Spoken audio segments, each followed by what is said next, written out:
Buenas tardes a todos y a todas.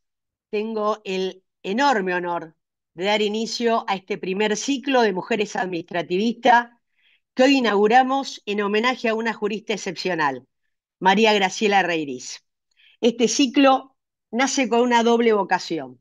Por un lado, busca visibilizar y celebrar el trabajo, las ideas y los aportes de tantas mujeres que desde hace décadas vienen construyendo el derecho administrativo en la Argentina, muchas veces en silencio, muchas veces de los bordes, pero siempre con rigor, compromiso y excelencia.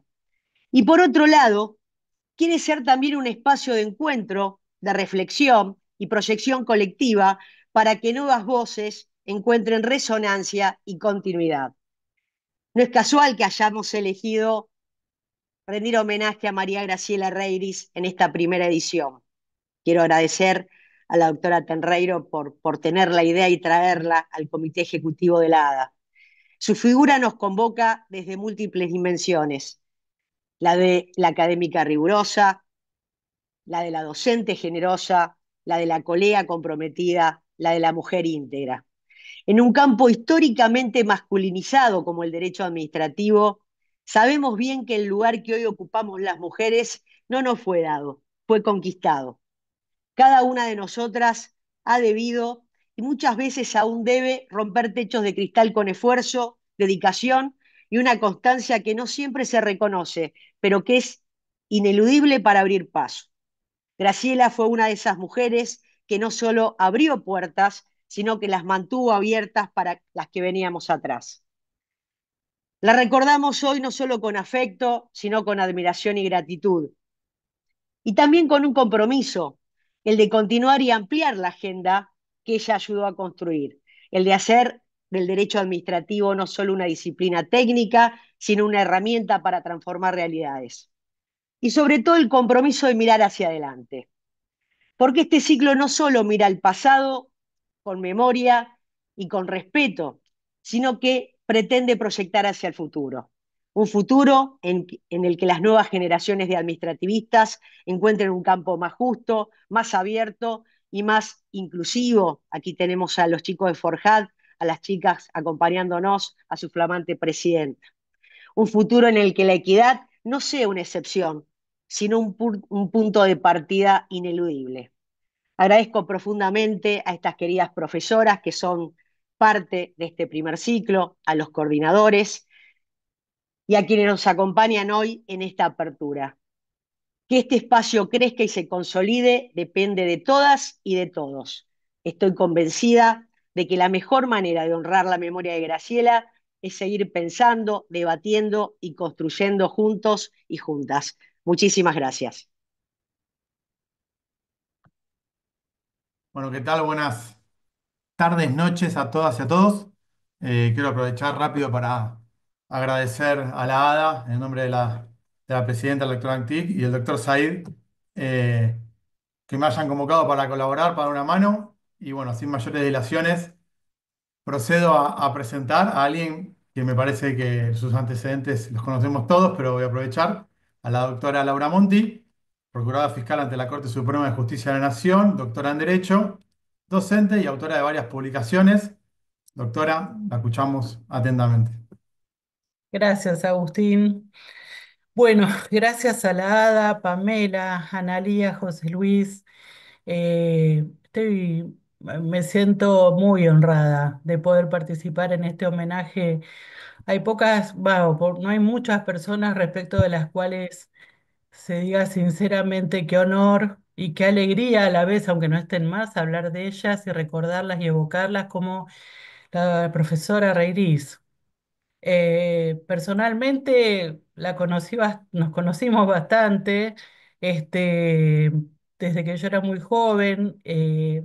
Ella también lo era, pero por sus conocimientos y por su madurez siempre la admiraba, pero a la vez también mucho, que lo fui conociendo a lo largo de los años, su sentido del humor. O sea, hay cosas de la doctora Reirís que he compartido y que me ha dicho que no las puedo repetir, pero no me las puedo olvidar porque era una persona tan inteligente como ustedes saben y tan graciosa. O sea, una profesora, una profesional, lo que sea, se construye también o con base en lo personal. Y Graciela Reiriz era una persona honesta, como ha dicho recién Analía, buena persona y además, algo que yo valoro mucho, sí, genuinamente graciosa, muy ocurrente, muy cálida, siempre una gran consejera, no solo en lo profesional y en lo académico, sino también en cuestiones de vida. Y bueno, y yo prometí decir algo acerca del legado que ella deja como profesora y como, bueno, colegas, como yo en el banco de su cátedra, ¿no? La fortuna que tuve de eso. Em, Imagínense, hace 40 años más o menos, este, empiezo a dedicarme a esto por casualidad, gracias a otra gran mujer que es la doctora Pérez Cortés. Y bueno, y ahí me entero de que existe alguien, empiezo a leer a alguien como la profesora Graciela Reiriz y me alegra mucho ver la lucidez de Graciela, ¿no? De la profesora Reiriz. Luego, años más tarde, tuvimos unos cursos con grandes profesores en el GUDES y allí la única mujer, bueno, además de María que impartía en clase, era la doctora Rairis. De hecho, me acuerdo de que eran las primeras invitadas mujeres a todas las jornadas que había, porque eran como las luces, ¿no? Las luces en el derecho administrativo, y son personas luminosas ambas, así que bueno. Em, Después fue nuestra profesora en el posgrado de Derecho Administrativo de Responsabilidad del Estado, quién podía ser que no fuera ella. Y allí, bueno, la empezamos a conocer más. Como yo por ahí en una semblanza que escribí decía, algunos le tenían como ese temor reverencial, pero lo que ella quería, todos sabemos, ella era maestra del Colegio Nacional, tenía esa vocación docente, esa pasión y esas ganas de que fuéramos mejores, o sea que cuando se enojaba porque alguien no sabía, se enojaba porque la frustraba que la otra persona no creciera. O sea, no tenía un problema, desde luego, personal ni esta. Se enojaba porque ella quería que todos siguiéramos el ejemplo de esforzarnos, de estudiar y de tratar de ser mejores, lo mejor que pudiéramos. Bueno, siempre reconociendo los méritos, siempre diciendo en las clases, bueno, esto qué bien que estuvo, y haciendo las distinciones. Bueno, hay un montón de cuentos de la maestría, aunque dio solo una materia, pero me acuerdo cuando dio el resultado del examen. Dijo, hubo dos exámenes que estaba muy bien, qué sé yo, y rescató el de una compañera mía, que era una persona, una mujer muy esforzada, porque dijo, fue muy original, porque el fallo, por ejemplo, en el que me basé para hacer este caso, otros lo siguieron y resolvieron así, pero ella puso esto y yo decía, qué bueno alguien que reconozca y que enaltezca al alumno, que vea lo que vale. También tuvimos las tormentas que todos los alumnos tuvieron, ¿no? Las tormentas que a mí me daban gracia, porque creo que ella detestaba la falta de esfuerzo, como decía antes, y detestaba la insensatez, aunque fuera un momento de insensatez. Y en un momento, ya, por ejemplo, sé que tengo que hablar poco, pero un compañero nuestro, que era buenísimo, pero no sé qué le pasó, dijo, y esto digo tal cosa. Y Reiris le dice, pero eso lo dice Marienhoff, usted está diciendo, no, no, le dice yo estoy mejorando lo que dijo Marienhoff, a lo cual dijimos, chau, se arma ¿cómo dice eso? ¿Pero qué está diciendo, mi hijito? Ya la conocíamos. Bueno, luego cuando salimos del máster, me dijo si quería dar clase con ella en responsabilidad. En la UBA, por un mal consejo, no acepté, pero bueno, agradecí tanto, ¿no? Que me considerara. Y luego con el tiempo tuve el gran honor y la suerte de que me sumara a los equipos de Tucumán por cuya universidad y por cuyos colegas ustedes saben todo lo que hizo, todo lo que esforzó, todo lo que amó a Tucumán, ir a Tucumán, organizar doctorado, posgrado, grado, o sea, un esfuerzo y ella viajaba con todo ese entusiasmo, con todo ese ímpetu a la vez que era procuradora fiscal excelente, a la vez que tenía el posgrado de la UBA al que le dedicaba muchísimo tiempo, era una directora presente, interesada por el posgrado, etcétera, o sea, todo un ejemplo para nosotros. Y bueno, y en Tucumán eh, generó todo un grupo de administrativistas excelentes, se contactó con gente de allá, como Blanca, que está acá presente, tan buena, tan excelente, con Pamela, y, y bueno, y nos dio la oportunidad de compartir con ella y de poder estar, de tratar de estar a la altura de las circunstancias. Em, y bueno, por último, lo que digo es que en esa semblanza enseguida me vino a la cabeza poner que ella fue una pro mujer, ¿no? Porque, y ahí busqué, pues digo, esto tiene que existir, porque existe la palabra pro hombre, el pro hombre como un hombre destacado que ha ido en avance, ¿no? Respecto de lo que venía después, y no existe. Y dije, pero Reiris, no me gusta inventar palabras, pero fue una pro mujer realmente. O sea, fue una mujer que se destacó en todas las actividades que hizo y a la que todos los que tuvimos la suerte de acompañar en comidas, en clases, etcétera, recordamos y recordaremos siempre, como les decía, no solo por lo profesional y académico, sino principalmente por lo humano y por los buenos momentos que nos dio, ¿no? Así que bueno, muchas gracias por invitarme. Un honor poder recordarla, como dije antes. Bueno, muchas gracias, doctora. Solo para destacar que la cadena sigue, porque ya me sufrió 2 veces como alumno, igual que José, No. pobre. Bueno, nada, la cadena sigue, me parece que hay que rescatar eso porque tiempos raros los que vivimos, en lo que el humano Sí, pasa de costado y esto me parece que es para destacar. Bueno, yo también. presento a la próxima expositora, que es la doctora Daniela Sosa, abogada por la Universidad Nacional de Córdoba, doctora por la misma institución y postdoctora por la misma institución, especialista en Derecho Público, coordinadora de la maestría en Derecho Administrativo de la Universidad Nacional de Córdoba, profesora de Derecho Administrativo en la Facultad también de Derecho de la Universidad Nacional de Córdoba y docente de posgrado. Además cuenta con una producción científica como autora y coautora en obras y ha participado en distintos equipos de investigación jurídica. Actualmente es vocal de la Cámara de Contencioso Administrativo en el Poder Judicial de la provincia de Córdoba. Doctora, la escuchamos. Bueno, buenas tardes, buenas noches.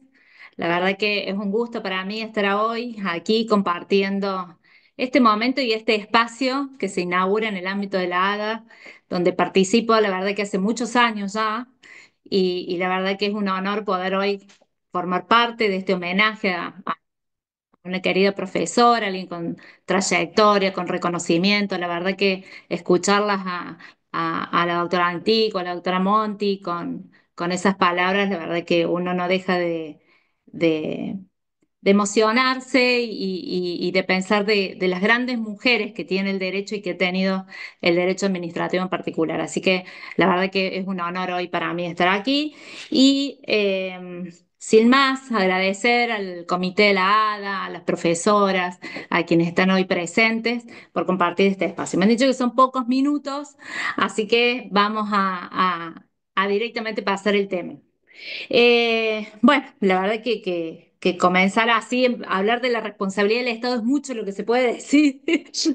Y hay que tener coraje para empezar a hablar, ¿no? Con la doctora Monti y todas las profesoras que están aquí. Pero bueno, vamos a tratar de aportar algo, ¿no? Desde la experiencia y desde lo que tenemos aquí en Córdoba. Por eso el título de la presentación, que es un poco pensar en criterios judiciales en materia de responsabilidad del Estado en una provincia que, como ustedes saben o les cuento, no ha dictado una ley de responsabilidad del Estado, ¿sí?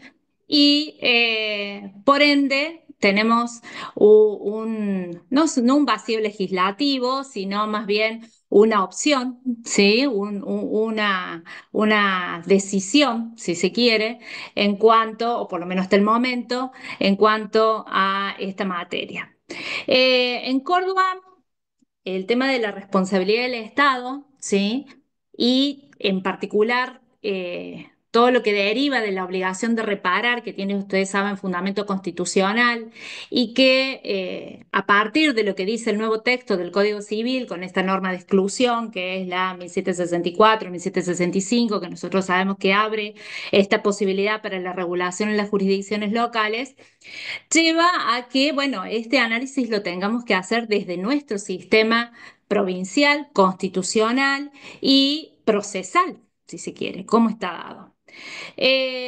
Para eso, y apuntando sí a lo que son los criterios judiciales, es importante tener en cuenta que en Córdoba el tema de la responsabilidad patrimonial, del Estado tiene dos vías, digamos, de aplicación. Por un lado, esa responsabilidad cuando se deriva de la revisión judicial que se hace de actos administrativos, es decir, aquella responsabilidad del Estado que deriva de la declaración de ilegitimidad de actos administrativos, ¿sí? Que corresponden a la jurisdicción contencioso administrativa, la ley 7182, y por lo tanto, esa responsabilidad que deriva, justamente vuelvo a repetir, de esta declaración de legitimidad de actividad, ya sea expresa o presunta de la administración y que por lo tanto se sujeta a un régimen propio de este proceso contencioso administrativo, este carácter revisor que tiene el proceso contencioso administrativo y que desde la jurisprudencia del Tribunal Superior de Justicia y del Foro Local el proceso pasa a ser un proceso moderno que ya no atiende solo a la revisión del acto administrativo en sí, sino que atiende a las pretensiones subjetivas, tratando de resguardar las garantías constitucionales y las posiciones que tienen los particulares a través del proceso contencioso administrativo, a través de el cuestionamiento de validez de actos administrativos dictados en ejercicio de función administrativa y que se sometan a un régimen de derecho público. Por otro lado, sí, corresponden a la jurisdicción ordinaria civil aquellos procesos que tienen por objeto también demanda de daños y perjuicios contra el Estado, pero donde no esté involucrada el análisis de validez de actos administrativos, ni se sometan a cuestiones de derecho público, es decir, que son aquellas que se dan en el ámbito de relaciones jurídicas privadas, no públicas, ¿sí? No de carácter administrativo. Entonces, bueno, frente a este esquema procesal, si se quiere, claramente los requisitos y condiciones que son propios y característicos del proceso contencioso administrativo no se dan en el proceso de acciones ordinarias judiciales de reparación de daños en el proceso civil, el agotamiento de la vía, la existencia de plazo de caducidad, la acreditación de situaciones jurídicas subjetivas propias del proceso contencioso son ajenas, ¿sí? A lo que es el proceso civil ordinario donde se demanda la reparación de daños.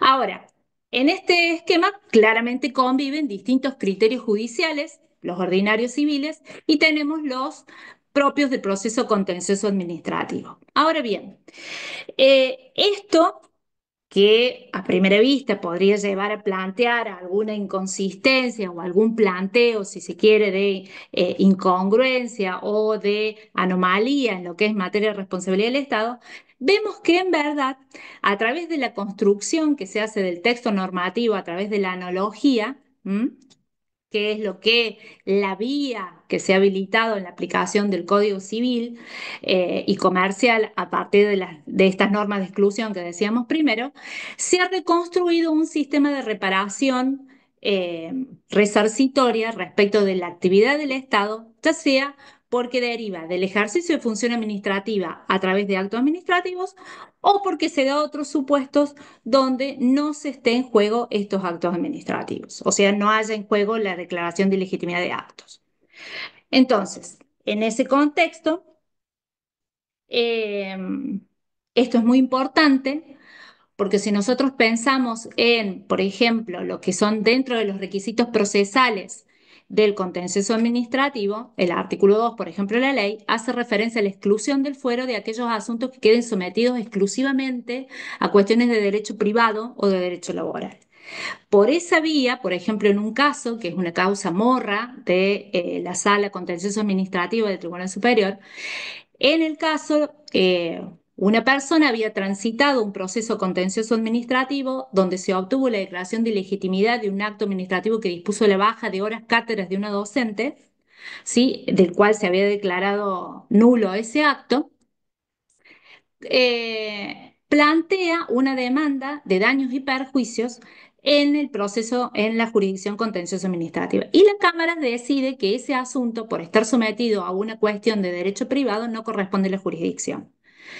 Esta causa, que llegó a través de una excepción de incompetencia que se había planteado también por la provincia en cuanto a la materia, el régimen jurídico que se iba a aplicar, finalmente llega al Tribunal Superior de Justicia y el tribunal, en este análisis de cuál es la normativa que corresponde aplicar y el carácter de exclusividad que excluye las materias que no corresponden al fuero, asume, sí, que este asunto, en la medida que si bien se trata de un proceso o de una pretensión de reparación, está vinculada a la declaración de ilegitimidad de un acto que necesariamente se había dado en el proceso y que no lo excluía ni lo sometía a un régimen exclusivo de derecho privado, sino que necesariamente para poder determinar el carácter indemnizatorio que esa persona tenía derecho, necesariamente tendría que volverse a analizar sobre la cuestión pública, el asunto público que estaba involucrado en ese acto administrativo que había dejado sin efecto, aun cuando hubiese transitado en un proceso contencioso anterior. Esto en Córdoba en ese momento significó un cambio de criterio porque, de acuerdo a la ley anterior, contencioso administrativa, una vez que se transitaba el proceso contencioso administrativo, con la declaración de ilegitimidad del acto había que ir a un proceso civil para obtener la reparación. A partir de este criterio judicial, se asumió que la reparación de daños era una pretensión que integra el carácter sustancial de la pretensión del particular que va al contencioso y que al momento de solicitar la anulación del acto es posible pedir, ¿sí?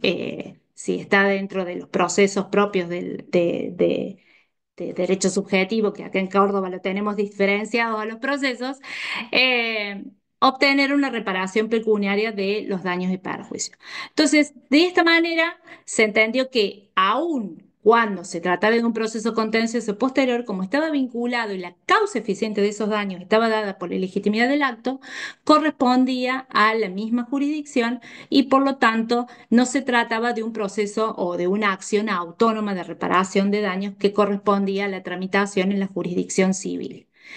Este caso, que llevó a un análisis de instancia previa del proceso, porque se dio en la etapa de habilitación, nos lleva a analizar otros asuntos, otras cuestiones que también se dieron en el proceso contencioso administrativo o que se han dado dentro de la materia de derecho público.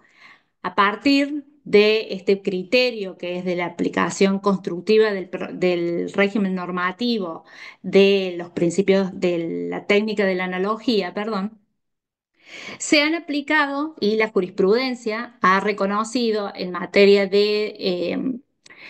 por ejemplo, de asuntos derivados de la relación de empleo público, por ejemplo, porque se reclamen mayores funciones cumplidas, pese a los requisitos que se den en cuanto a que se tiene que dar una previsión orgánica o una previsión presupuestaria de los cargos, en la medida que se acredita la prestación efectiva de las tareas, se reconocen las mayores funciones, por ejemplo, y se ha recurrido a principios que derivan de el Código Civil o de legislación de fondo, como es el principio de provisión de enriquecimiento sin causa o teoría del abuso del derecho o los principios de buena fe. Es decir, que para distintos asuntos que competen al fuero contencioso administrativo por ser una cuestión que implica necesariamente la revisión de actos administrativos, sea aplicado a la hora de restablecer un derecho subjetivo o una situación subjetiva vulnerada a los principios que están previstos como principios o por aplicación de la técnica de la analogía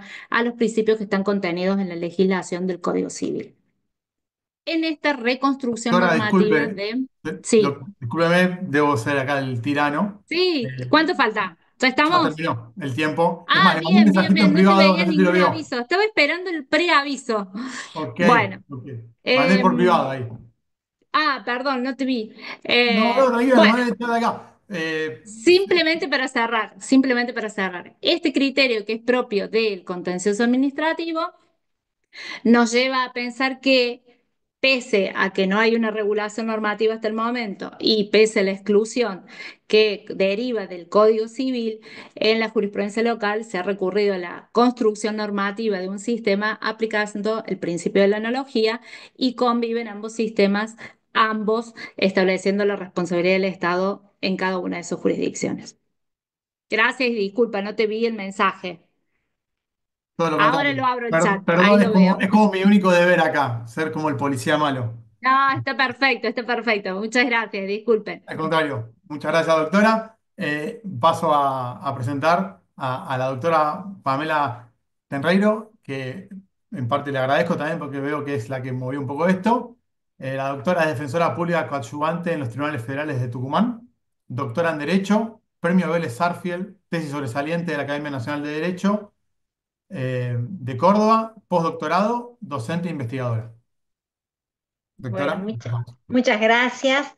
Bueno, en primer lugar, agradecer a la ADA, a nuestra presidenta, Analía Antic, la excelente predisposición para generar este espacio de encuentro de las mujeres del derecho administrativo. Por eso para mí es un honor y una alegría estar junto con estas queridas colegas, todas reunidas el día de hoy para compartir ideas, pero en especial para agradecer el legado de María Graciela Regis. Yo les quiero confesar que yo a la doctora Regis la quería muchísimo, que al poco tiempo de recibirme de abogada, tenía 22 años, la conocí cuando ella vino a Tucumán. Julio Rodolfo Comadira había organizado un posgrado de Derecho Administrativo en un convenio que hubo entre la UNSTA y la Universidad Austral. Y ella fue mi profesora de responsabilidad del Estado, como les pasó a muchos que la conocieron cuando la escucharon en las clases que daba, uno quedaba conmovida, no solamente por la profundidad de sus conocimientos, sino que ella era una gran persona. Y la verdad que ahí empecé a generar un vínculo con ella y ese vínculo hizo que un día me llamara a mi casa. Yo era soltera, mi papá me dice, llama a Reiris de Buenos Aires y ella me convoca para integrar el staff docente porque se le había encomendado la formación de la Cátedra B de Derecho Administrativo de la UNT y la que continúo enseñando hasta ahora. Y gracias a la carrera de doctorado que ella creó y dirigió en Tucumán es que también pude lograr el título de doctor en Derecho. Y sin duda, ella fue mi mentora y me inspiró a estudiar el derecho administrativo, a gustar del derecho administrativo y sobre todo a trabajar con un compromiso y una honestidad intelectual. Afortunadamente tuve la oportunidad de agradecerle en persona toda su generosidad y por tantos lindos momentos compartidos dentro y fuera de los claustros. Incluso hemos compartido tiempo de vacaciones en Bariloche, que era una ciudad que le encantaba mucho, y ella vino hasta el bautismo de mis hijos. Pero aquí rindo mi tributo siguiendo sus enseñanzas plasmadas en su obra de responsabilidad del Estado, que siendo editada en el año 1969, aún es de consulta obligatoria para comprender los fundamentos de por qué la responsabilidad del Estado es un instrumento para mejorar la calidad institucional. En esta intervención me voy a focalizar en indicar de cómo el mismo es servicial en el reconocimiento de los derechos de las mujeres, cuya defensa también enarboló Reiris, quien supo hacerse un lugar en una época en que la academia estaba reservada mayormente para los hombres. Teniendo en cuenta, por un lado, que la defensa de la dignidad de las personas es uno de los principios fundamentales del derecho y es así que el Estado no puede mantenerse al margen o inactivo, sino que tiene a su cargo velar por una conformación social que permite el pleno goce de los derechos a través de la promoción de medidas de acción positiva, conforme lo establece el 75, inciso 22 y 23 de la Constitución. Y por el otro, reconociendo que ante situaciones desventajosas que en distintos ámbitos nos encontramos las mujeres frente a una conducta social estereotipada, es imprescindible que las autoridades estatales detenten un enfoque de género a fin de garantizar decisiones asertivas. Por el contrario, cuando no es así, se reivindica una práctica ilegítima y hay falta de servicio, como también un supuesto de violencia institucional. El enfoque de género es una obligación, asumida por la República Argentina al suscribir la Convención sobre la eliminación de todas las formas de discriminación a la mujer, la Convención Interamericana Belén do Pará, el Informe de Acceso a la Justicia para las Mujeres Víctimas de Violencia en las Américas, la Ley 26.485, 27.499. Se trata específicamente de una obligación estatal reforzada, encaminada a adoptar por todos los medios apropiados y sin dilaciones políticas y actos de gestión orientados a prevenir, sancionar y erradicar la violencia contra las mujeres. El enfoque de género es una necesidad para hacer frente a una realidad que golpea. Vean ustedes que el Observatorio de la Mujer del primer trimestre del 2025 da cuenta que se produjeron 77 femicidios, de los cuales quedaron 63 hijas e hijos sin su madre. 48% de ellos son menores de edad.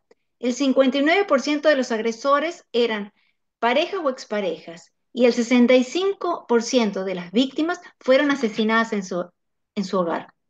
Y esta realidad evidencia un incumplimiento del deber de diligencia funcional, porque la mayoría de las víctimas habían realizado denuncias previas y los agresores tenían cautelares de no acercamiento. Es decir, que nos encontramos ante una situación de riesgo efectivo. Acá hay dos máximas. Una, las mujeres tenemos derecho a una vida digna, libre de discriminación y agresión. Dos, la seguridad y la justicia son deberes del Estado y debe bregarse por una respuesta efectiva que sea distinta de la tragedia. Por eso considero que es incuestionable que el Estado deba responder y de lo contrario significaría invisibilizar la violencia. Desde el imperativo convencional encontramos claras directivas en el fallo Campo Algodonero ratificado el 25 de noviembre del año pasado en el caso Carrión González contra Nicaragua. Los presupuestos de la responsabilidad del Estado por un femicidio o cualquier tipo de violencia contra la mujer son que existe una situación de riesgo real e inmediato que amenace contra los derechos de las mujeres, que el Estado conozca el riesgo o pueda razonablemente conocerlo y que el Estado pueda prevenirlo o evitar la materialización del riesgo. En la investigación que realicé registré importantes precedentes jurisprudenciales en la materia y voy a citar algunos dado el poco tiempo que tenemos, como por ejemplo Yapura Salta, Quiñones en Córdoba, Hermosa Carena en Tucumán, los de la Cámara Nacional en lo Contencioso Administrativo Federal, el fallo del 2017 de la Sala 2, que creo que marcó un hito y tiene el voto ejemplar de la doctora Claudia Caputi, que es el conocido fallo del portero de Recoleta, el de la Sala 1 del 2022 referido a los abusos que sufrieron dos adolescentes en unos predios de llamados viejos talleres del ex ferrocarril Sarmiento, algunos precedentes de la Sala 3 o de la Sala 4 referidos a agresiones y femicidios perpetuados dentro de establecimientos penitenciarios, donde marca la crudeza que durante las visitas estas mujeres sufrieron este tipo de hechos ante la absoluta soltura de las víctimas frente a los ojos de los propios agentes penitenciarios que debían vigilar a las personas. En todos estos precedentes he encontrado un denominador común, en los cuales se fortalece la aplicación directa del estándar de exigencia reforzado exigido por el derecho internacional de los derechos humanos. que obliga al Estado a actuar con la debida diligencia en la tutela de la mujer. Lo cierto es que estamos ante un problema que es delicado y complejo, donde las respuestas del derecho administrativo deben visualizar la proyección humanitaria que conlleva la aplicabilidad de la perspectiva de género. Por eso postulo que el Instituto de la Responsabilidad del Estado en estos casos deba adoptar una proyección que vaya más allá de un pago dinerario, imponiendo mandatos de acción que resulten útiles y pertinentes para la reparación de los derechos de los damnificados y de las damnificadas frente a una violencia que lamentablemente es estructural. Considero que a la faz resarcitoria hay que añadir una faz restaurativa para superar el patrón general de negligencia y de la sumatoria de inactividades funcionales y materiales que existen, con la aplicación de una visión también correctiva hacia las estructuras estatales, ya que es necesario moldear un comportamiento organizacional muchas veces asentado en estereotipos y en criterios de sesgo. Y en esta dirección me parece muy importante la capacitación obligatoria por ley Micaela. Asimismo, motorizar lo que sean las responsabilidades disciplinarias. Y hacia afuera, con indemnizaciones justas, integrales y expeditas, más, repito, con articulación de prestaciones asistenciales positivas. Porque estoy convencida que un abordaje estratégico y transversal sobre la responsabilidad del Estado será efectivo y servicial para prevenir, sancionar y erradicar la violencia contra las mujeres. Muchas gracias a todas y sobre todo, gracias, doctora Reiris. Muchas gracias, doctora. Muy interesante. Ahí sumo, un objetivo de desarrollo sostenible es la equidad de género, para ir un poco contra también.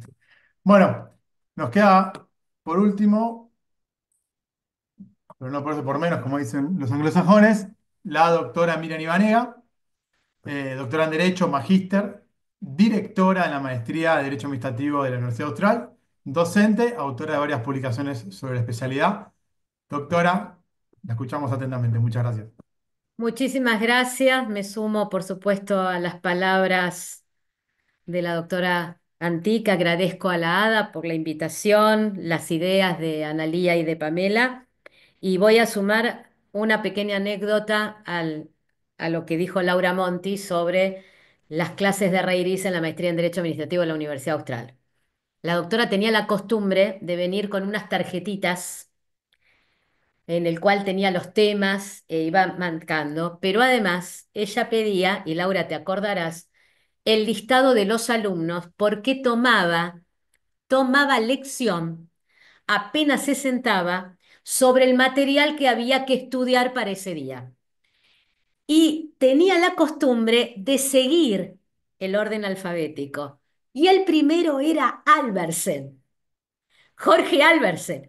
Y él a veces ha dicho, ¿por qué no lo tendré con H?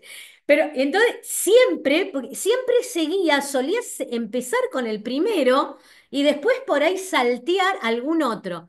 Y agarraba las fichas, me acuerdo, y ella tenía en las fichas bien todos los temas del día vinculado al material. Así que era un aprendizaje total, tenía un humor espectacular y lo que voy a destacar de ella es su humildad, porque si hubo una profesora que no necesitó de títulos ni de reinados, fue ella, que hubiese merecido muchos más homenajes y muchos más reconocimientos, pero nunca los pidió, ni nunca tuvo una actitud de soberbia pensando que por ser una de las pocas mujeres del derecho administrativo tenían más derechos que otros. Al contrario, era muy respetuosa de los profesores hombres, muy respetuosa de los y de las pocas mujeres que ella incluso empujaba para que siguieran el camino de la docencia. Y claro, hablar de ella, responsabilidad del Estado, todos nos acordamos de su tesis, de sus trabajos, del estudio, y me viene a la memoria lo que ella siempre recalcaba, incluso de la doctrina española, esta reparación en la responsabilidad del Estado, que tenía que partir en realidad, que la reparación tenía que ser in natura, ¿no? O sea, en realidad la reparación tenía que ser en relación al derecho que había sido afectado. En última instancia, el reemplazo por una indemnización en términos monetarios era una solución, digamos, si no se podía reparar con el mismo derecho a partir del mismo derecho que era afectado. Y claro, recién escuchaba a Pamela, hago mía la totalidad de los criterios de ella. Cuando nosotros estamos en materia de violencia laboral, y me vinculado no solamente en el empleo público, en general en el empleo, y esta violencia además se le suma una perspectiva de género, claro, la reparación in natura del derecho afectado no resulta posible, o sea, la persona ya fue violentada. El perdón incluso vendría después. O sea, no hay, la persona que está afectada en su moral, en sus sentimientos, en su físico, por una cuestión de violencia, no tiene otra opción que pretender, además del perdón y además de la sanción de aquel, porque esto también es una reparación, ¿eh? Sancionar a aquel que generó la violencia, una reparación económica, porque es así. Y en los casos que vemos, y también por supuesto me tengo que remitir a varios de los que trabajó Claudia Caputi, nosotros tenemos una característica en este tipo de responsabilidad del Estado. Hay una identificación de quién genera el daño. Este es un dato no menor, porque justamente yo le exijo al Estado, en la medida en que yo tengo la identificación de quién generó la violencia. No tengo que acudir a un abstracto y hablar de un órgano necesariamente que no puedo, no tengo por qué identificarlo. Lo tengo identificado con el cargo, con el nombre, con las situaciones, con el deber de prevenir, y no lo hizo, o la acción. Porque en materia de violencia laboral, con perspectiva de género, se dan las dos situaciones, la acción y la omisión. Dejo hacer y hago. Son las dos cuestiones muy... Entonces, cuando uno realmente ve los fallos, uno comprueba que, claro, la demanda es contra el Estado cuando estoy en el empleo público, porque es un órgano del Estado, esto es indudable, implica una falta de servicio, porque nadie lo va a negar que hay una falta de servicio, hay una ilicitud total por acción al cual le puedo agregar la omisión, ¿por qué no se pudo prever este tipo de situaciones? Y que exigen una reparación. Y en esa reparación, por supuesto, el daño moral es protagonista. Más allá del daño, de los daños y perjuicios, el daño moral siempre es protagonista. Me gustaría, y esto lo dejo como una reflexión, que esta responsabilidad que cae sobre el Estado también cayera solidariamente sobre aquel que causa el daño. Porque seguimos sosteniendo a través del Estado una reparación y el que causó el daño ni siquiera muchas veces es sancionado disciplinariamente. Ni siquiera eso. Porque además, si inicio una acción penal, ya tengo además toda una cuestión, otro tipo de responsabilidades, de procesos, etcétera, etcétera. Pero cuando voy a solicitar mi reparación, claro, la reparación es del Estado. El tema es por qué el Estado después no inicia las acciones de repetición que corresponda, porque lo tiene identificado. Está identificado. Fue en una oficina pública. Dejó hacer o hizo. Tres fallos solamente para comentar. Hay un montón, hay un montón. Pero hay tres que fueron muy característicos para mí. SML reservada contra el defensor del pueblo, todos recordaremos, ¿eh? Un cambio de defensor del pueblo, una de las empleadas la trasladan a un lugar terrible, abogada, la terminan haciendo que reparte el boletín oficial. Una sentencia muy interesante de la Sala 3, ¿m? De la Cámara Federal del Contencioso Administrativo, en el cual ahí avanza sobre lo que es el mobbing, el acoso y lo que le produce a la persona, más allá de los problemas de salud, en su situación moral, con una valoración muy interesante de la prueba, aquella prueba testimonial que defendía al defensor del pueblo, que pretendía que como a él lo iban a demandar, porque era el defensor del pueblo, ¿cómo lo iban a demandar? Era el defensor del pueblo por un tema de violencia laboral, que tenía una relación directa con el defensor del pueblo y que se sabía que los testimonios no iban a ser objetivos. Esto lo pone la sentencia. Cuidado que la sentencia hace una valoración de estos aspectos. Y por supuesto, las demostraciones de esta cuestión de la gravedad de las conductas. Acá hay un hacer que es interesante. Por eso es interesante este fallo. Acá hay un hacer. Acá se hizo. No hay una falta de previsión. Acá directamente fueron y dijeron, la justicia dijo, esto merece realmente una reparación y la reparación fue interesante. El otro caso con voto de Caputi fue el caso Bender. Es un caso muy interesante. Muy interesante porque acá hay una cuestión de una protección de las trabajadoras con independencia de las situaciones disciplinarias, de la cesantía, etcétera, etcétera, si correspondía o no la separación, en el cual hay un análisis de tratados de derechos humanos aplicables a todo tipo de empleo y la protección de las mujeres en determinadas situaciones, como puede ser cuando están embarazadas.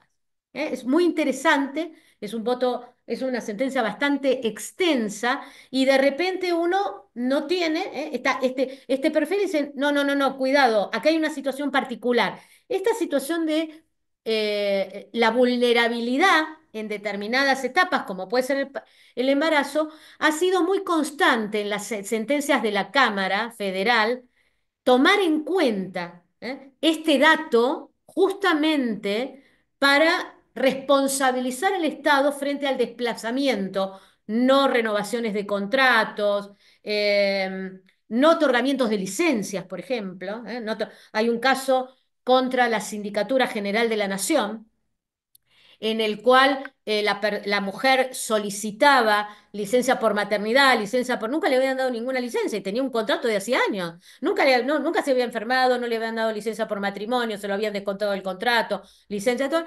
Bueno, acá también la sala pone énfasis y decir, cuidado, ¿qué, qué es lo interesante de estos fallos? No es necesario que el derecho esté expresamente contemplado en el régimen jurídico. Esto es lo interesante. ¿Eh? El contratado de repente no tenía ningún tipo de derecho. Dice, no, no, no, cuidado. Acá voy más allá. No, no, no es que no necesita estar expresamente en la norma jurídica. Y el tercer caso, este lo recomiendo mucho, es un caso de General Roca, que Laura General lo debe conocer, Laura Serrano, que es el caso PME contra la provincia de Río Negro. Es de la Cámara Segunda del Trabajo de General Roca. Es un caso del 2022, porque se trataba de una mujer policía que había solicitado una restricción, ¿m? Digamos, para que se le acerque una restricción de acceso de su pareja. Ya voy, Agustín, de su pareja. Bueno, la cuestión es que esta mujer policía tenía una niña con su pareja. Un día va a visitarla a la casa, rompe cualquier tipo de restricción de acercamiento. La mujer había dejado el arma en un lugar elevado, no estaba disponible, digamos, a la vista. Y cuando ella en un momento sale porque quiere salir de la casa con la niña, porque tenía miedo, quería escapar de ese lugar, su pareja toma el arma y se dispara. Evidentemente, lo llevan al hospital. Cuando llega al hospital ya estaba muerto. ¿Qué sucedió? Le hicieron sumario a ella por el tema del arma, la dejaron cesante, se tuvo que mudar del lugar, la dejaron. Muy interesante el análisis. Por supuesto que la reincorporación, reparación, muy interesante el análisis sobre la vulnerabilidad, cómo la vulnerabilidad no fue considerada por la administración para valorar por qué alguien accedió a un arma que estaba en la casa de ella en un lugar no accesible. Por lo tanto, acá la perspectiva de género y en la relación, esto con ciertas vulnerabilidades, creo que tiene una incidencia directa en la falta de servicio, y en la relación de causalidad. Por supuesto en el daño, porque después el daño lo tengo. Pero me parece que son dos elementos de la responsabilidad que tienen que tener esa mirada, ¿m? Desde la perspectiva de género, no solamente, como dijo Pamela, en situaciones en las cuales hay una falta de previsión, una falta de violencia en general, sino cuando tengo una relación específica, como es una relación de empleo público. Muchísimas gracias y la verdad es que las felicito y espero que se vuelva a repetir este tipo de encuentros. Bueno, muchas gracias, doctora. No toma mal la insistencia con el tiempo, pero así tampoco se hace tan Para largo. nada, Agustín. Muchísimas gracias por haberlo puesto. Muchas gracias. Aprovecho para volver a agradecer la invitación a colaborar y si me lo permiten, la verdad que uno al ver la trayectoria académica de todas las expositoras, la vocación docente que tienen, creo que vienen homenajeando a la doctora Reiris hace rato y día a día. También lo digo desde mi lugar de hombre, porque somos poquitos me parece. Dicho eso, muchas gracias. Le concedo la palabra a Esteban para que siga con el panel y quedo a disposición como siempre para colaborar. ¿Cómo les va? Muy buenas tardes a todos y a todas, ¿cómo están? Bueno, por mi parte, solamente transmitirles que es un gran honor contribuir con estas jornadas, ¿no? Con tan calificadas expositoras y con, por supuesto, participar de este homenaje a la tan prestigiosa doctora Reiris es un honor, así que muchísimas gracias. Muchísimas gracias a Pamela, muchísimas gracias a toda la organización, a la Asociación Argentina de Derecho Administrativo, también a Forjat por convocarme. Así que, bueno, sin más dilaciones, vamos a presentar a nuestra primera expositora del panel, la doctora Claudia Caputi, que es jueza de la Cámara Nacional de Apelaciones en lo Contencioso Administrativo Federal, Sala Segunda, especialista en Derecho Administrativo Económico de la Universidad Católica Argentina, ha sido vicepresidenta segunda y presidente de la Red de Mujeres para la Justicia. La temática que va a abordar en su exposición se denomina Una luz sobre la responsabilidad del Estado 36 años después. Doctora, le damos la palabra. ¿Qué tal? ¿Cómo están? ¿Me escuchan bien, no? Bueno, un agradecimiento especialísimo y habiendo escuchado todas las disertaciones que me antecedieron, me da un sentido de responsabilidad inmenso porque han estado brillantes todas. Así que celebro, agradezco a Analí, a todas las organizaciones organizantes, digamos, perdonen la repetición, por haber tenido esta idea que me parece excelente. También quiero agradecer, no porque sea parte, pero porque sí veo varias socias acá entre las personas oyentes, una salutación especial a quienes integran la Red Mujeres para la Justicia, que en todo momento son mis maestras que me transmiten y con quienes puedo tener un foro donde intercambiar ideas, porque tampoco coincidimos, estamos siempre charlando sobre estos desafíos de qué es ser mujer en la sociedad, en el derecho y en el derecho administrativo. Por eso me parece necesario homenajear a la figura de la doctora Graciela Reiris. Quiero empezar diciendo un matiz para referirme al grado mío de conexión con la doctora Reiris, que era un poco más alejado de todas las disertantes y profesoras que me precedieron.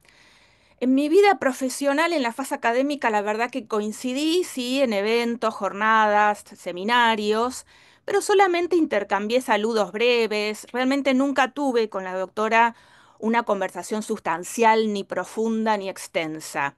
Donde sí siento que hay un punto de conexión muy fuerte es que siempre dialogué, si me permiten entre comillas el concepto, con leer su libro, sus artículos, tan lineales, tan didácticos y tan claros. Siempre me sentí conectada desde ese lugar, con lo cual yo integraría toda la gran parte de personas que no tuvo esa interacción tan estrecha y que hoy en día tienen que transmitir a las nuevas generaciones por qué estamos homenajeando y qué legado nos dejó.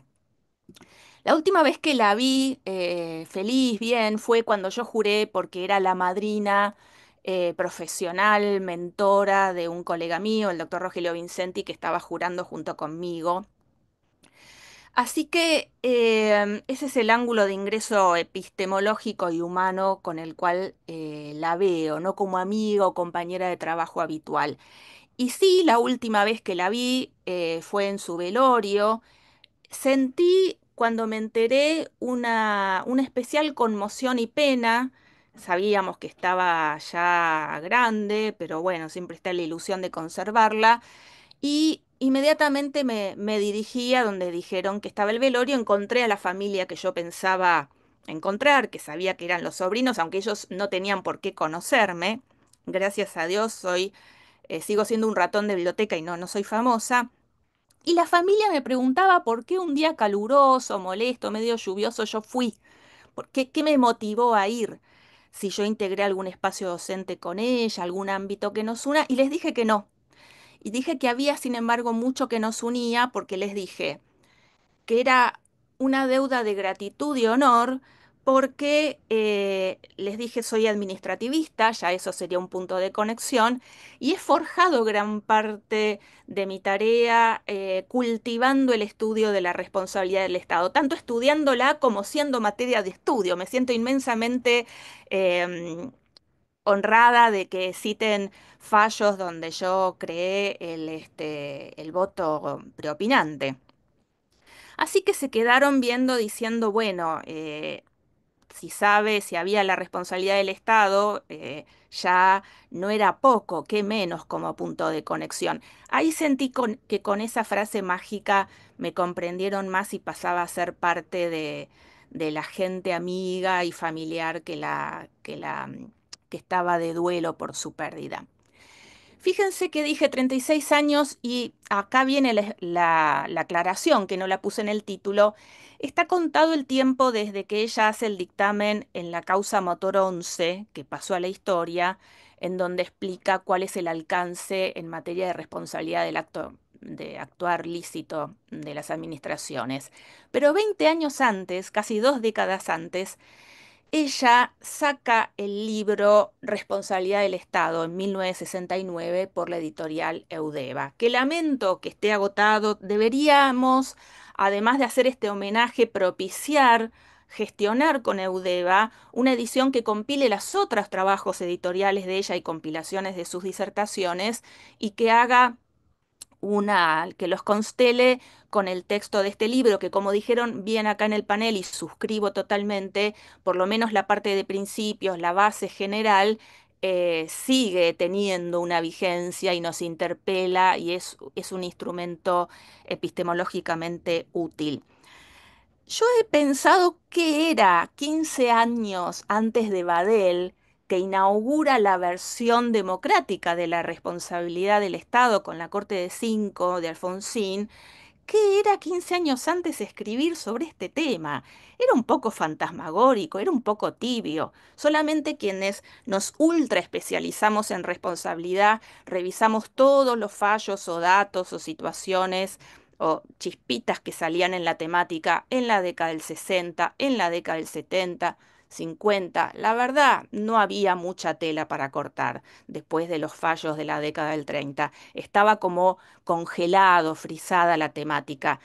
Yo les hago la comparación, sería como si yo hoy publico un tema sobre la inteligencia artificial y su impacto en el derecho administrativo y me van a decir qué material tenés para escribir. Son 2 hojitas para decir que hay poco y nada. Pero ella sacó de ahí, le brotó y ahí se empieza a ver la calidad de jurista, su liderazgo humano y jurídico.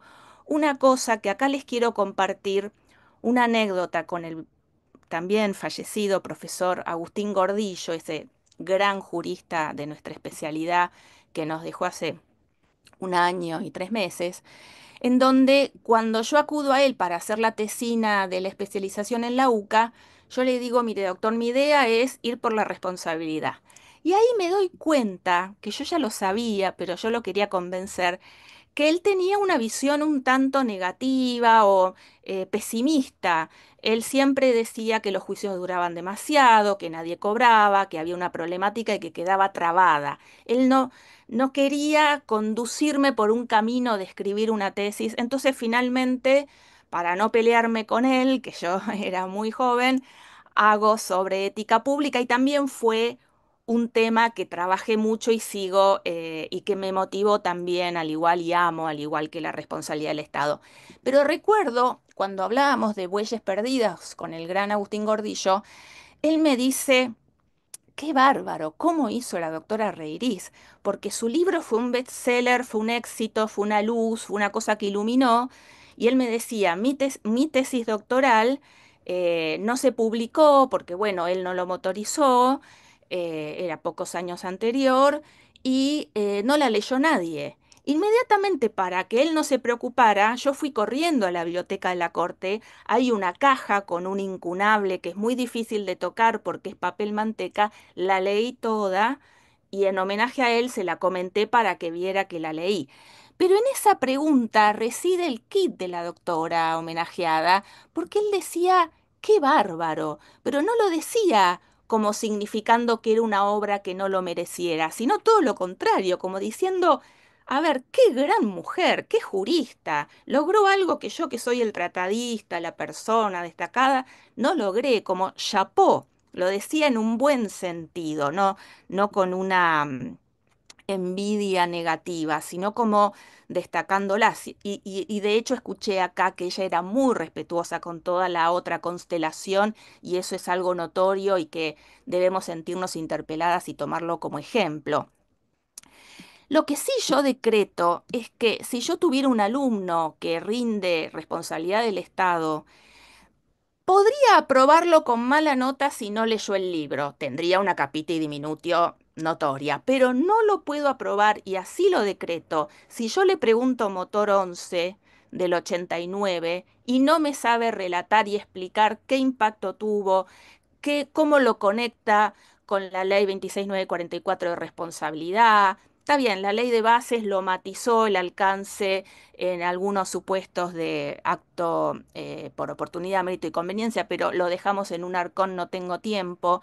Pero marcó una época, más allá de la jurisprudencia de la Corte, fue un referente, decir, me gusta, no me gusta, y si contraargumento lo tengo que hacer muy bien, porque es un dictamen que resulta en fallo de Corte sumamente trabajado.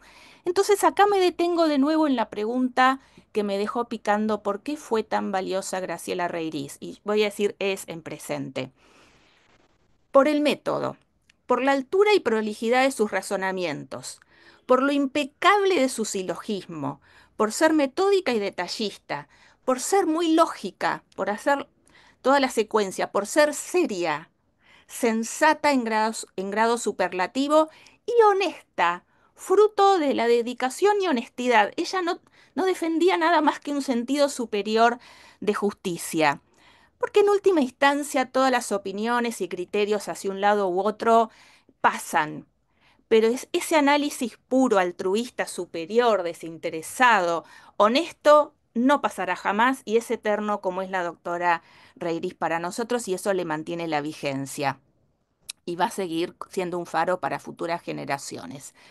Me quiero referir también, y ya para cerrar, la idea que les quiero transmitir es que ella vivió la época dorada del derecho administrativo, de los grandes popes, de los grandes tratadistas, un momento fundacional que sienta las bases de la materia como la estudiamos ahora, obviamente tomando lo anterior, pero la época en que ella se mueve, los años 80-90, son de una relevancia enorme. Y según sus propias palabras en un artículo, ella había sido alumna en la UBA de los profesores Diez y Marienhof, también grandes figuras. Pero su figura creció hasta llegar a la par después de ser alumna, por todo esto que les digo, la agudeza, con el plus de que ella tuvo que enfrentar barreras. Cuando hablamos de la perspectiva de género, yo podría traer millones de datos, digamos, empíricos y datos del INDEC, no los voy a aburrir, pero es abrumadora la Doctora, brecha disculpe, social. disculpe la Sí, interrupción, doctora. Estamos en tiempo, por ahí sí podríamos acelerar una sí. conclusión. Exacto. Discúlpeme, gracias. Lo que ella tuvo es que a las mujeres siempre se nos dice que estemos calladitas, que no tengamos liderazgo, que sigamos a otro. Y ella en varios artículos, y cito uno sobre la autonomía de la ciudad de Buenos Aires, que era la cuadratura del círculo 15, 20 años atrás, en donde dice, se equivoca Marienhof, no comparto con este y tal, y eran todos grandes popes. Y ella con rigor epistemológico dijo, mi verdad es esta, y cuando yo la contrasto, está a la altura en cuanto a la factura técnica jurídica. O sea, no tenía nada que envidiar y no se amilanó. Mi amiga Almudena Hernando, antropóloga de la Complutense, habla del régimen de verdad, que es algo que trasciende lo jurídico. ¿Quién dice quién es bueno y malo? Si estás en un grupo bueno, si te tengo que castigar o no. Y ella no aceptó que le impongan una verdad. Ella buscó su verdad. Por eso la estamos homenajeando hoy. Midamos las montañas que tuvo que escalar y midamos cómo encaró hacer su verdad no desde el cocoliche o el defecto, sino con una manera impecable de razonar que yo creo que justifica y con un liderazgo y esta cosa de la mentoría en Tucumán, acá en Capital, digamos, fue mentora de muchas personas. Creo que eso la rescata. No, es difícil encontrar una figura que haga parangón con eso y por eso vuelvo a insistir que los homenajes no terminen en esta serie, sino que lo plasmemos en la acción, permitiendo que las futuras generaciones puedan abrevar en el pensamiento que nos dejó, ya que no hay tantos videos o digamos si hubiera sido de esta generación. Así que gracias doctora Reiris por todo lo que nos brindó y sigamos, si la queremos homenajear, transmitiendo todo esto que tuvo. Gracias. Muchas gracias a usted, doctora, por su exposición. Pasamos entonces a nuestra segunda expositora, la doctora Laura Marcela Serrano, que es doctoranda en Derecho por la Universidad Nacional del Rosario, es vocal del Tribunal de Cuentas de la provincia de Neuquén y también es docente. Le damos la bienvenida a la doctora y la escuchamos con muchísima atención. Hola, buenas tardes. Antes que nada, ¿se me escucha bien? Ah, ok. Antes que nada quería agradecer a la ADA y al resto de las ponentes que comparten esta conferencia, porque la verdad es un lujo compartirlas con varias de ellas, que si bien yo en lo personal no tuve la oportunidad de conocer a la doctora Reiriz, sí me nutrí de todo el conocimiento y esa calidad humana que tienen otras que sí lo hicieron, como son Laura y Miriam, por ejemplo, que han sido quienes me aportaron sus conocimientos en introducirme en esto del derecho administrativo. Mi visión más que nada y conocimiento directo de la doctora Reiriz tuvo que ver desde otro lugar que no fue el derecho administrativo, sino el derecho constitucional. Cuando me inicié en la docencia, justamente me inicié en esa área del derecho y a partir de ahí conocí y advertí este pensamiento que ustedes están transmitiendo, tanto a nivel humano como a nivel docente y a nivel académico de la doctora Reiriz, en varias de sus artículos doctrinarios, más allá de su célebre obra de la responsabilidad del Estado, que acá entre paréntesis acoto a lo que ustedes comentan, que lamento enormemente que haya contemporáneos administrativistas hombres de ella, que sigan considerando que fue una simple monografía. Y eso siguen diciéndolo todavía al día de hoy. Cuando, por ejemplo, ponderan la tesis de Gordillo, que recién decían que ni siquiera había sido publicada, que es inédita y que de hecho ella también la valoriza en su propio libro de responsabilidad del Estado y a partir de ahí toma el resto conocimiento de esa tesis de Gordillo. Entonces, a partir de eso pude vislumbrar de distintas intervenciones que, como les decía, tenían que ver más con lo constitucional que con lo esencialmente administrativo, aunque estuviera vinculado a ello, este perfil y esta personalidad de la doctora Reiriz. Y principalmente esto que hacía desde mi visión, a ese coraje y esa integridad con la que ella transmitía esos conocimientos que perfectamente Claudia recién esbozaba y caracterizaba.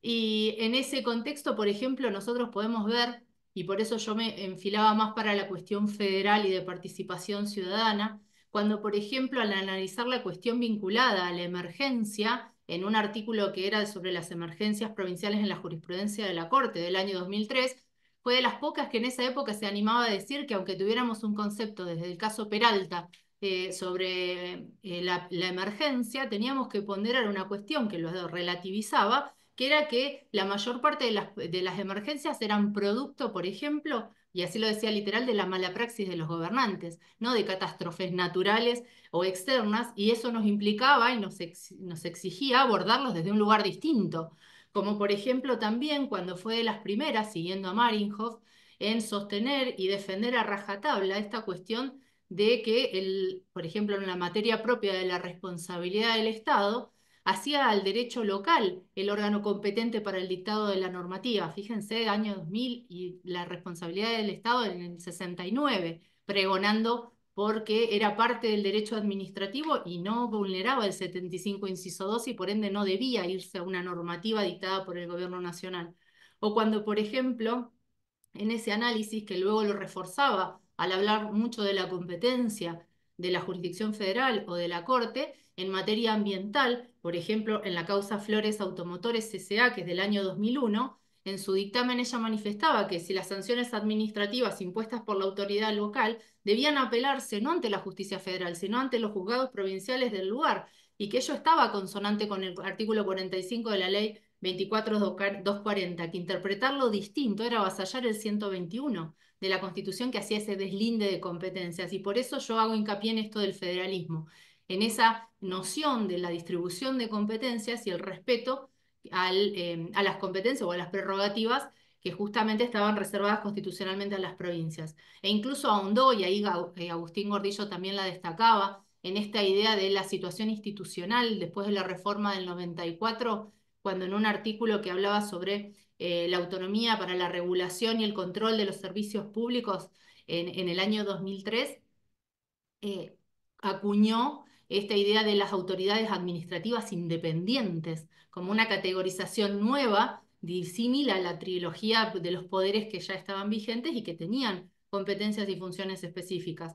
O por ejemplo, cuando, siguiendo a Pedro Frías, hablaba de este deslinde o esa diferencia entre el dominio y la jurisdicción, que en mi caso yo soy de Neuquén, así que es una temática que nos compele constantemente, en donde decía que, siguiendo, como les decía, Frías, el dominio refería a las cosas, la jurisdicción a las relaciones jurídicas, y por ende, si la ley no limitaba la cuestión jurisdiccional, el dominio conllevaba a la otra, que justamente se evidencia en este caso. O por ejemplo, cuando hablaba del estatus jurídico de Cava, que generó también tanta controversia cuando ella manifestaba que no se la podía asimilar a una provincia, y lo sostenía al analizar la incompetencia originaria de la Corte en ese ámbito particular, cuando, por ejemplo, en la causa Cincunegui del año 99, y que después reforzó en artículos que hablaban específicamente del estatus jurídico de Cava, en donde incluso llegó a decir que las únicas facultades que la Constitución le reconocía,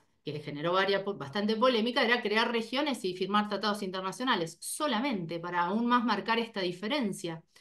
Pero, por ejemplo, en mi caso particular, hay dos temáticas que fueron las que más me mostraron esta personalidad que ustedes mencionaban y que lamentablemente no tuve la posibilidad de disfrutar, porque lo hubiera disfrutado mucho, poder conversar todo esto con ella.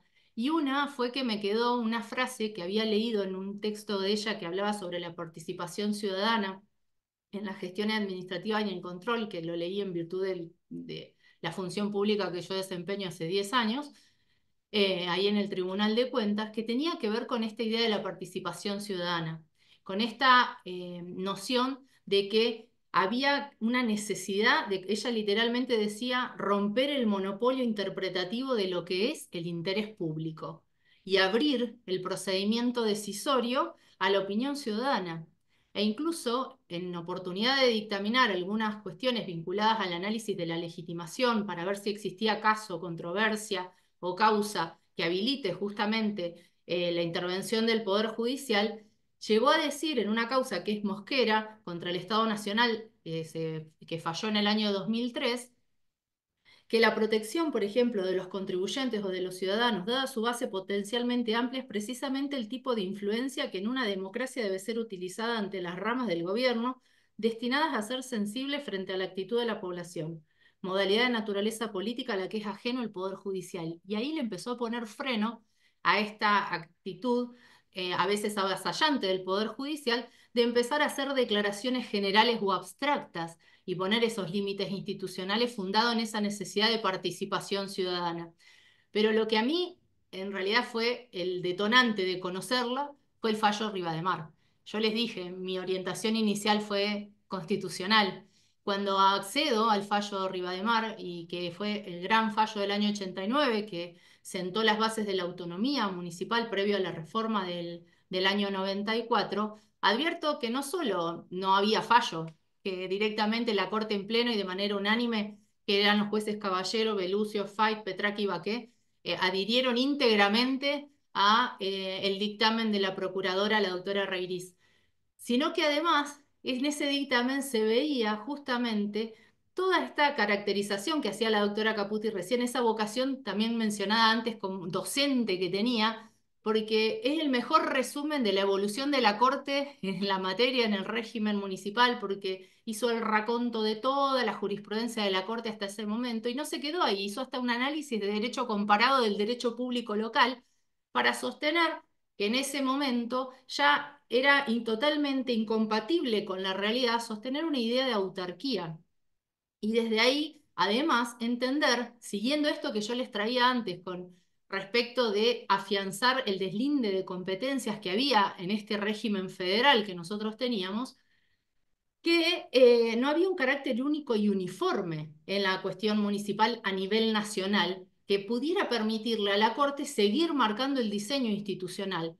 Pero sumado a esto de la autarquía, generó dos aspectos que muchos autores constitucionalistas sí, gracias, siguen mencionando respecto a su vigencia. Uno tiene que ver que es el fallo que va a definir jurídicamente al municipio, sentando esas 8 notas características que le van a permitir fundar debidamente un criterio superador de la autarquía. Pero además, el segundo, que sumado a dos fallos, uno de agosto del 89, Promenade, y después el de Municipalidad de Rosario, que es del 91, conforman lo que muchos denominan en el ámbito constitucional el test de Rivademar, en donde queda claro que la Corte delimita la cuestión institucional a partir de considerar que hay una necesaria existencia del régimen municipal a partir del artículo 5 de la Constitución, que determina que las leyes provinciales no solo no puedan omitir establecer municipios, sino que tampoco pueden privarlos de las atribuciones necesarias para poder desempeñar su cometido. Y en ese genera, por eso se le dice el test Rivademar, que va a permitir lo institucional se considera reservado a la provincia para que elabore ese diseño, que si Dios quiere los planetas se alinean, Santa Fe, que es la última que falta, lo haría con la reforma constitucional. Y superado esa situación, después sí se reserva a la Corte el análisis competencial, en el sentido de que la casuística, las particularidades de cada situación, si son negatorias o no de la autonomía, y por eso mucho ha hablado en materia, por ejemplo, tributaria, cuando fue ejercida por los municipios y eso ha llegado a la Corte.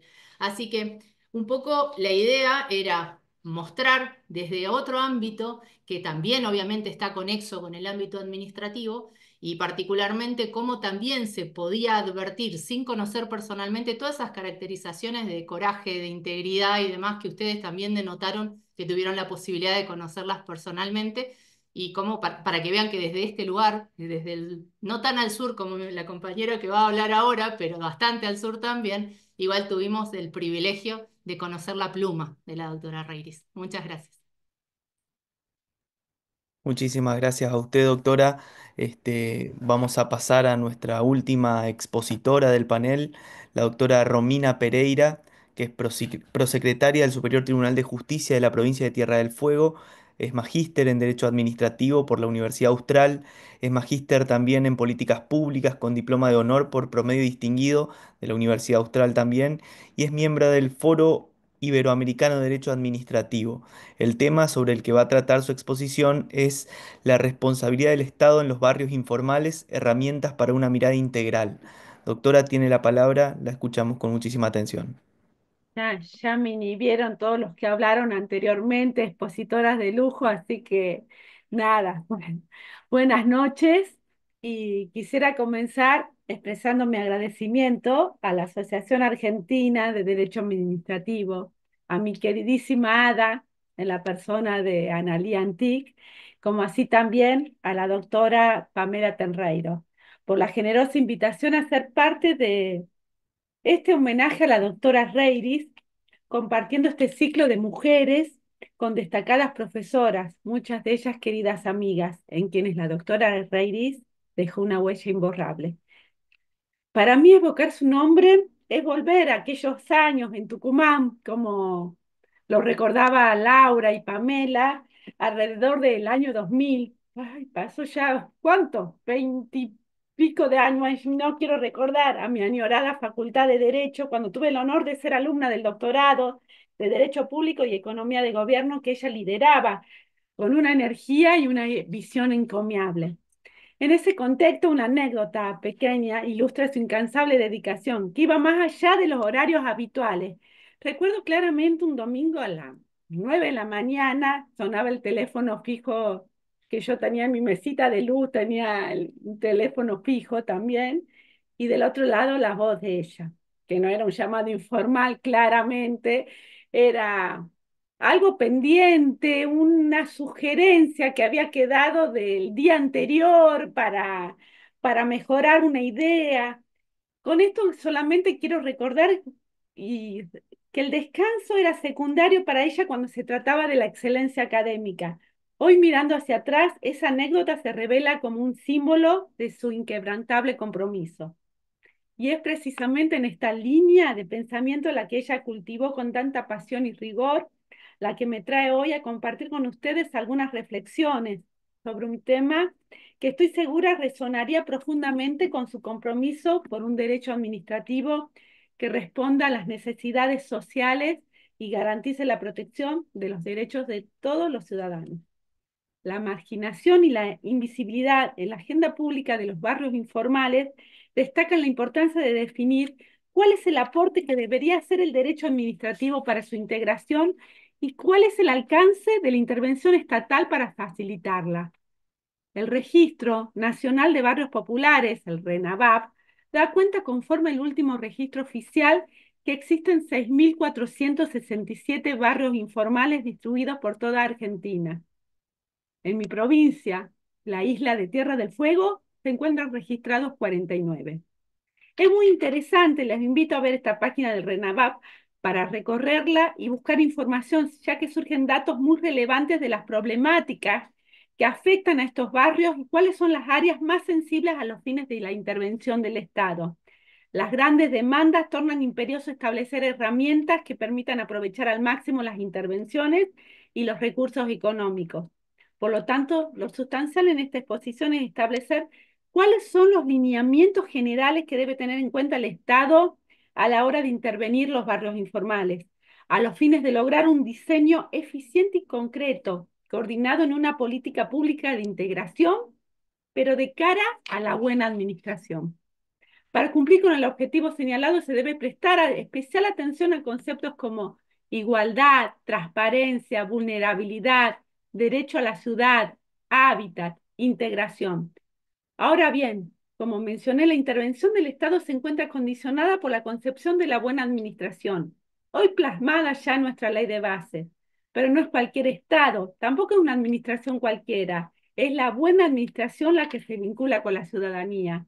Y esta nueva dinámica de correspondencia entre el Estado constitucional de derecho que se rediseña a partir de estos principios precedentes y el vínculo más franco que se genera con la sociedad civil es lo que se ha denominado gobernanza o buena administración. Su sola denominación ya es ejemplificativa de esta relación que implica una serie de derechos y obligaciones de mutua correspondencia entre los ciudadanos y los funcionarios, que se traduce también en nuevas reglas de intervención del Estado dentro de los barrios informales, pues el Estado ético y comprometido de la buena administración se siente incómodo en la clásica posición abstencionista del Estado tradicional, pues hoy tiene a su cargo, como lo decía Pamela, un deber de actuar en los fines de generar acciones positivas conforme surge del mandato expreso del artículo 75, inciso 23 de nuestra Carta Magna, lo cual nos obliga a analizar el principio de igualdad desde esta nueva mirada constitucional. ya no alcanza en consecuencia con no actuar para respetar la dignidad humana, en tanto que los mandatos constitucionales y convencionales imponen ahora medidas de acción positiva. Y esta dimensión supone un rol del Estado que se relaciona con los ciudadanos desde una idea ética del servicio. Así, los conceptos de transparencia, acceso a la información, hábitat, vulnerabilidad, deben ser objetos de nuevas miradas, como lo destacó la Corte en el emblemático caso Q. Ahora bien, es importante determinar qué entendemos por vulnerabilidad a los fines de la operatividad del artículo 75, inciso 23, para lo que es preciso acudir a las reglas de Brasilia, donde establecen cuáles serían las causas de vulnerabilidad. Como recalcamos en esta, las expositoras nombraron el género, también la discapacidad, las pertenencias de comunidades indígenas, a minorías, la pobreza, entre otras. También la Asamblea General de la ONU, a través de la Agenda 2030 para el Desarrollo Sostenible, deja entrever claramente cuáles son las situaciones que identifica como de vulnerabilidad y dentro de su agenda establece medidas y objetivos para combatirla. Entre ellas se ven las brechas sociales, la exclusión y la segregación socioespacial, el acceso a la tierra, a la vivienda y al conjunto de servicios y equipamientos urbanos, los problemas de movilidad, el consumo de recursos claves y la creciente exposición de la población a situaciones de riesgos de desastre de origen natural y o antrópicos, la dificultad de acceder a espacios de salud, como así también a centros recreativos. Todo esto nos permite advertir que la vulnerabilidad atraviesa transversalmente en su fibra más íntima la situación de los barrios informales, dado que justamente esta situación es la que los motiva y genera. Entonces, esta situación se vincula estrechamente con las obligaciones a cargo del Estado, a través de las cuales debe intentar superar ese contexto de desventaja. Y es en esas circunstancias donde todo el andamiaje de los derechos fundamentales y los conceptos centrales que venimos abordando entran en acción, analizándolos desde una categoría integradora de los diferentes derechos que fueron conquistados y consagrados en distintas legislaciones y pactos internacionales. Así, actuar con un enfoque de derechos implica que el Estado debe asumir el compromiso de garantizar los mismos con una mirada de integración social. Para una solución justa, hay que abordar el problema realzando el concepto de hábitat digno como meta de intervención de una política integral de estas áreas para lograr amalgamarla a la sociedad. Estos conceptos obviamente incluyen a la vivienda digna, pero la engloba junto a otros factores que en conjunto hacen un mínimo deseable de la calidad de vida. Se incluyen así las condiciones habitacionales, pero también aquellas que hacen al entorno barrial, a su relación en la ciudad y a los diversos factores de integración de estos hogares a la sociedad, como la tenencia segura de la vivienda, el acceso al trabajo decente y los recursos económicos necesarios para la reproducción adecuada de la vida, las protecciones sociales para acceder a la salud, la educación, la participación en la vida social y política, la identidad social positiva y las posibilidades también de disfrutar del ocio y la cultura, siendo esencial que queden lo más específicamente posible como metas para el diseño de las soluciones de los proyectos integrales a elaborarse para la intervención estatal de estos sectores. Y a partir de esta concepción advertimos que resultan insuficientes las medidas que solamente se limitan a definir aisladamente tendidos de servicios o proyectar urbanizaciones sin contemplar que nos enfrentamos a derechos que pueden ser considerados de manera estática y que demandan un cambio de paradigma si lo que se pretende es habitar ciudades más justas y equitativas. Quiero recalcar que el Estado constitucional, convencional, democrático y social de derecho tiene inexorablemente el deber de generar y garantizar las condiciones que permitan el desarrollo humano en condiciones dignas, con una visión integral de los derechos, sabiendo que no alcanzan con acercar una solución, pues el propósito es construir aquella que más acerca a la dignidad de la persona, propendiendo en un marco de igualdad de oportunidades a que encauce satisfactoriamente su plan de vida. Y para finalizar, la reflexión que quiero dejar es que no son las carencias y las limitaciones que venimos señalando el flagelo más profundo que sufren las personas que se encuentran en situación de vulnerabilidad, sino nuestra indiferencia, y más aún la del Estado. Todo parece indicar que no estamos preparados humanamente para la globalización, pues a veces da la impresión de que al hacernos ciudadanos del mundo y de la digitalización, olvidamos lo que pasa en nuestra familia, en nuestra esquina, en nuestro barrio y en nuestro país. La indiferencia abre las puertas a lo peor de la condición humana. Como bien observó Edmund Burke, para que el mal triunfe, solo se necesita que los hombres buenos no hagan nada. Muchas gracias. Muchísimas gracias, doctora. Excelente su exposición, al igual que la de las anteriores expositoras.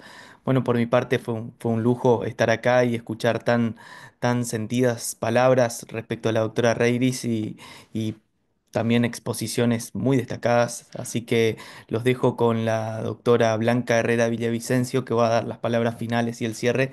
Muchísimas gracias.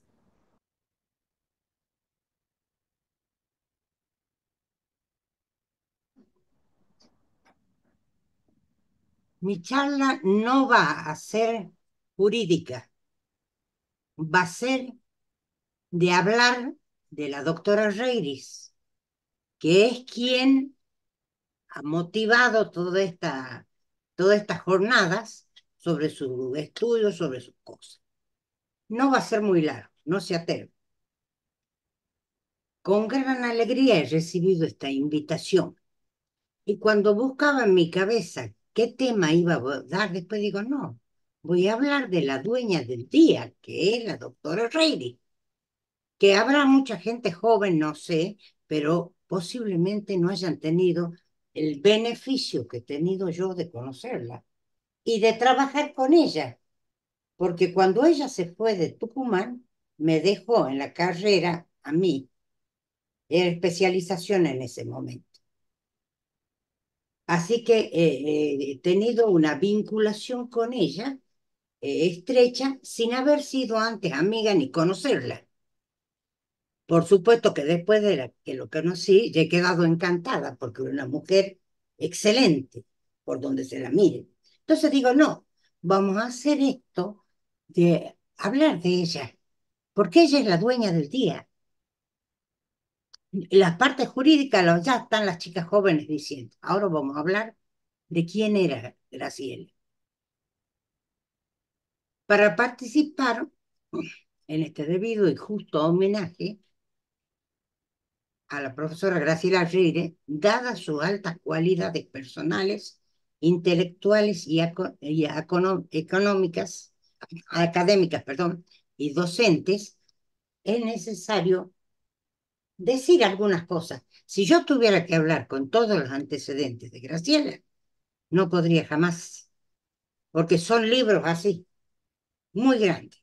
Estas palabras están dirigidas fundamentalmente a los jóvenes que no pudieron gozar de sus clases, pero que ha dejado obras bastantes y trabajos de ella que recomiendo leer.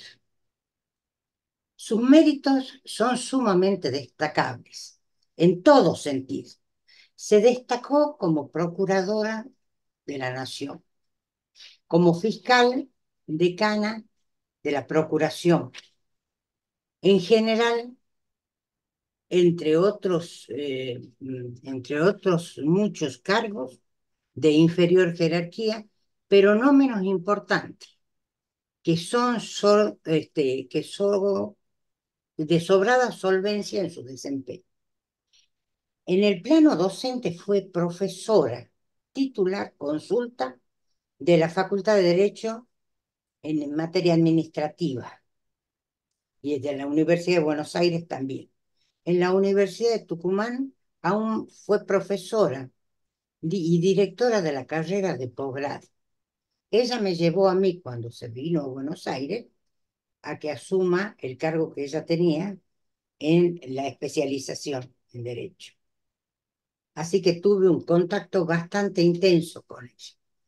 Ha desempeñado con solvencia muchos cargos públicos y académicos. Ha trabajado en varias publicaciones destacadas, invalorables, como La responsabilidad del Estado de 1969, y trabajo también obligatoriamente como consulta en el tema.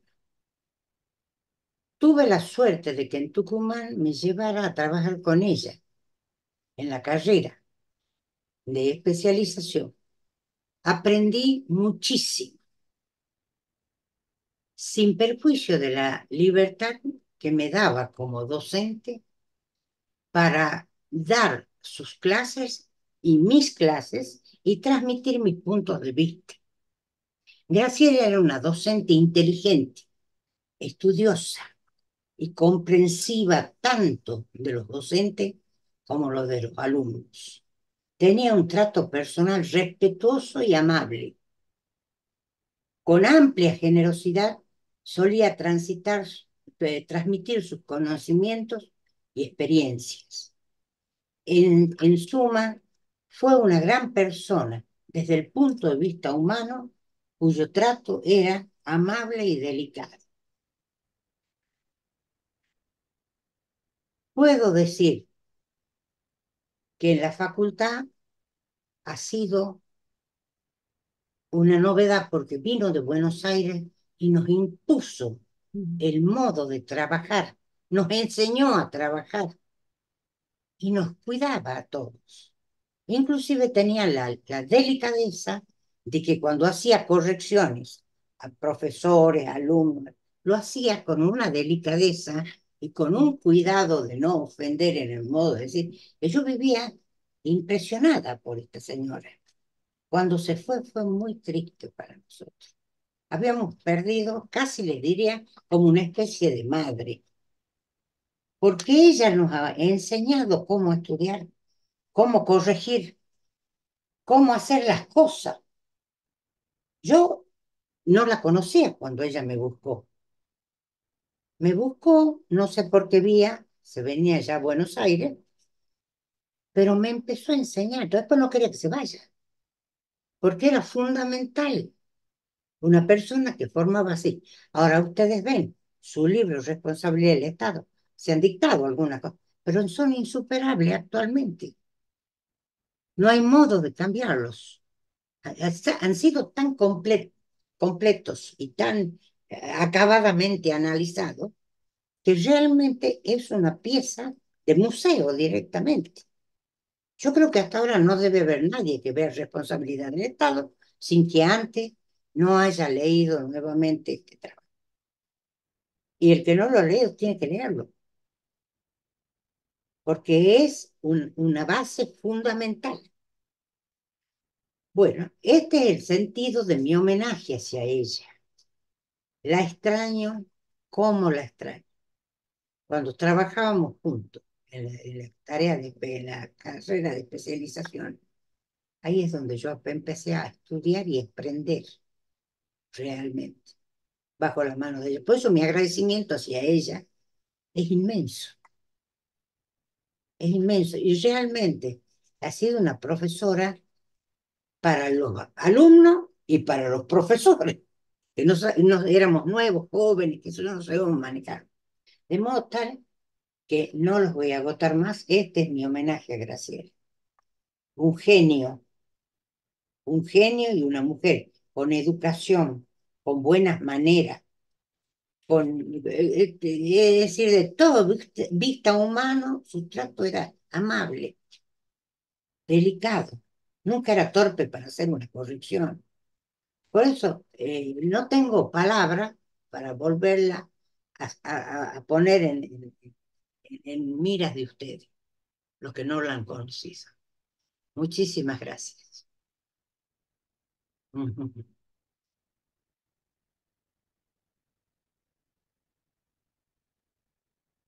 Bueno, muchísimas gracias a todos, a todas las que han participado. La verdad que tuvimos un encuentro Hermoso. muy, muy lindo, muy lindo.